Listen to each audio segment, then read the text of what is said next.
Hey guys, what's going on? Welcome to the show. This is Sports with Strawberry Ice. I'm your host, Jeff Trunapole. And as always, I'm bringing you sports from a West Side point of view right here in the 513, the great city of Cincinnati, Ohio.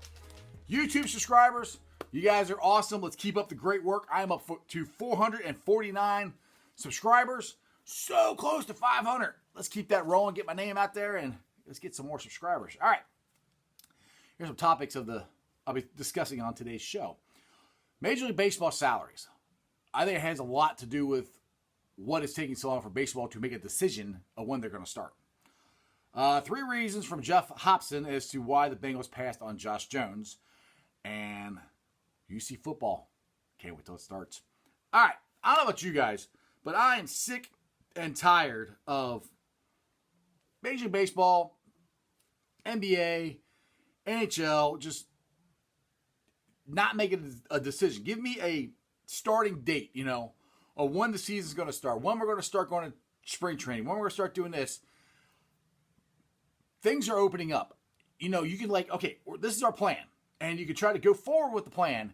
And if it doesn't work out, then you can always change it. But at least it's something other than us just sitting there spinning your wheels and say, well, we can do this, and then we can do that. And it's like, just make a decision, like NFL. I mean, people are giving Roger Goodell crap because Thursday they're going to announce the NFL schedule.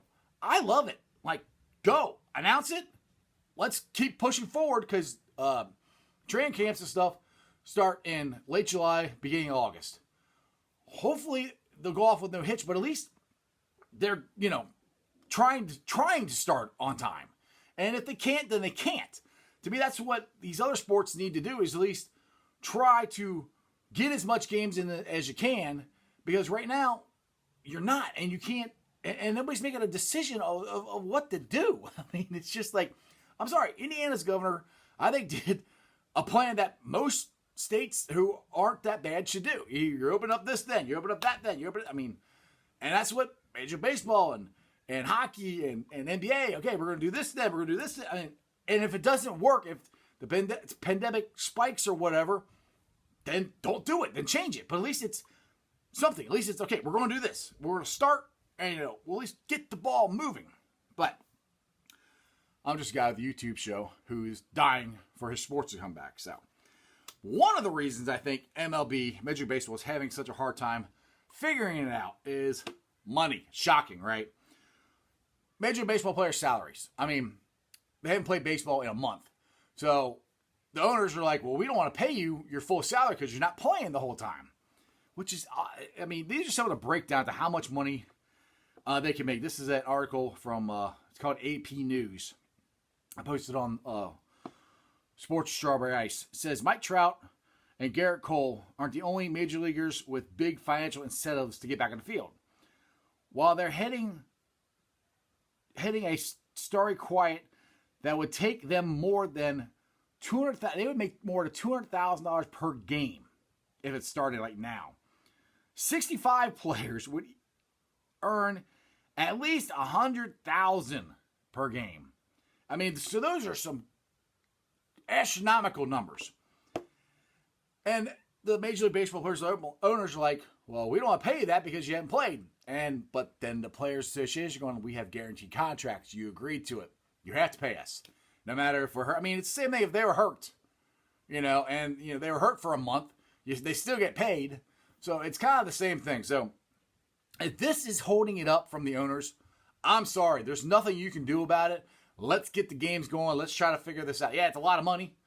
It's great money if you can get it. I'd love to get it. But, I'm not a professional baseball player or a great athlete. So, anyway. All right. Now, we had the Bengals draft a couple weeks ago.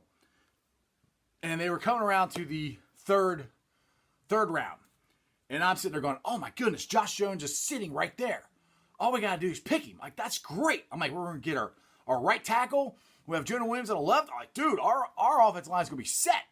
And then they drafted Logan Williams, or Logan, whatever his name is, the linebacker from Wyoming, which is fine. I mean, I watched tape on him, and I'm okay with it. To a certain extent, I still would have liked to have gotten a offensive line or right tackle. Because that's one thing is you got to look at this way with the draft of the Bengals. The Bengals personnel thinks the offensive line is better than the public does. Obviously, that's why they did the draft like they did. All right, Jeff Hobson from Bengals.com gave 3 reasons why he thinks the Bengals did not take Jones. Okay, he said if they were to take Jones in the 3rd round to play right tackle, recognizing that he played left tackle at Houston. So, it's not, it's doable. Guys have done it. It's just, it'd be a transition because you'd be doing everything the opposite. You put the opposite hand down you're used to, you'd be stepping back with the opposite foot that you're used to. So, it's complete opposite. He could have done it. I don't think it would have been a big deal. But, the bigger thing is, all right, here, number 2, he said, if they were to take Jones, they had Wilson ranked higher. So, if they're going by the highest ranked players, which is how I think you do a draft, if Logan is higher, you have him higher ranked and you think he's a better player than Jones is going to be, then you got to take, you got to trust your scouting and trust your feeling, and you take Wilson on this, Logan Wilson. So, personally, I still would have liked to have a right tackle. But, all right, now, at the same time, they sort of answered it in the 6th round with Hakeem, and Adeniji. And they got him in the 6th round, and they were projecting him, a lot of people, the Bengals especially, were projecting him as a 4th rounder. So, if you look at the draft, the Bengals, to me, if Adeniji is a 4th rounder, you got him in the 6th round. That's a steal if it's, that's where the Bengals had it. And they got T. Higgins in the 2nd round, who we all think's a 1st rounder. So if you look at how the way it lined out, it's not the way we all thought they would have done it, but it's a very good draft. And I don't think, at least I hope not. I hope the Bengals don't come back to regret not drafting Jones because, like I said, I'm not sold on our right side. I'm not sold on who we have over there. But then again, like I've said in past shows, they have gotten a lot better as the season went on. So there's some thoughts that Jeff Hobson had of why the Bengals did not take Jones in the 3rd round. All right, this show and every show is brought to you by T Properties. T Properties, quality housing for quality people.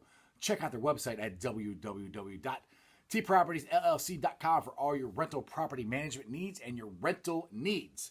So like I said, if you ever run a property that you don't want to run anymore, give T Properties a call. They'll take care of all of it. All you got to do is sit back and count your money. And if you're looking for a rental property, they got houses, condos, apartments, all kinds of stuff. It's all listed on their website. All their available ones anyway, so check it out. All right, now we got UC football news. This article is from The Athletic. Basically, the headline is 62 thoughts on UC's 62 scholarship players returning in 2020. That is unbelievable. 62 players are coming back that were on a very good team last year. So this bodes well for what's happening right now for the Bearcats. They can't do spring practice. They can't do spring ball. They can't do anything. So with them having guys who already know the system and know how things work and know what Luke wants, it's going to put them ahead of other teams who have, it just depends. Sometimes you have a ton of seniors. You have a big senior class and, they all graduate. And then you got a ton of freshmen coming in. And those teams, it's going to be harder for them because obviously they're going to be relying on the freshmen to begin with. UC's not going to have to do that, even though they had a great recruiting class coming in. We got 62 returning players, so not going to have to rely on these great freshmen we have coming in. So it's a good sign for when UC football gets going that we should be ahead of most teams in the country as far as preparation and knowing what to do and knowing what it takes to do what they did last year. I mean, if UC could have beat Memphis, we could have went to a pretty good bowl game. And I know that stings a lot of the returning players. So they already got that in their head that, we just won one of those games. We could have went to a better bowl game. And who knows, if you win 2 or 3 more games, you go to a really good bowl game. So the preparation and the mental preparation is already going to be there for the Bearcats. Like I said, meaning that we're going to have be ahead of the other teams in the AAC. Hopefully someday we'll get out of that and get in the ACC or Big Ten or something, but we'll see. All right. I got Facebook groups that I help run that I always like to talk about on here. We got Bengals Nation, Reds Country, Cyclones Country, and Bearcats Country. If you're listening to me on the podcast, if it's on Apple Podcasts, do me a favor. Give me a 5-star review. If you're on Beanpot, Spotify, Anchor, I don't know, any of the other podcasting sites, make sure you like and subscribe. And YouTube, like I said at the beginning of the show, you guys are great. There's a couple people that always fight to be the first one to comment on my show. They'll just type first one or good show or something. It's all it cracks me up. I wish I could remember their names. There's so many people that message me. But I'm up to 449 subscribers. I really appreciate it. I really appreciate all the messages. It's been great. Again, I'm not trying to get on a political rant here. I just want sports back. I want them to start, at least having a plan, at least something. I posted something the other day that somebody copied me on that they're saying baseball will start in July, and they got they'll all be able to play at their home ballparks. And I couldn't find anything else on MLB anywhere that said anything. So I got another tweet copied the tweet from somebody from Trevor Bauer, where he said it's basically the same thing. He hadn't seen anything or heard anything, but then he said, for more information, check out Momentum TV on Thursday. So I'm like, does he know something that nobody else does, that he's just trying to promote to watch him on Thursday night? Or, well, obviously he's trying to promote to watch him on Thursday night. Or is he just saying it just to be silly? I don't know. I'm really hoping they come up with a plan. The best plan I think they had was of the new divisions where they got, Cincinnati and both Chicago teams, Detroit, Atlanta, St. Louis, Kansas City, that's fine. That's a great plan. Do that plan.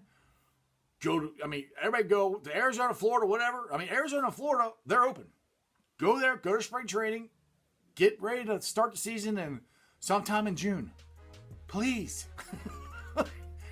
We need sports back. Anyway, I hope you guys are hanging in there with no sports. But other than that, that's just sports, baby.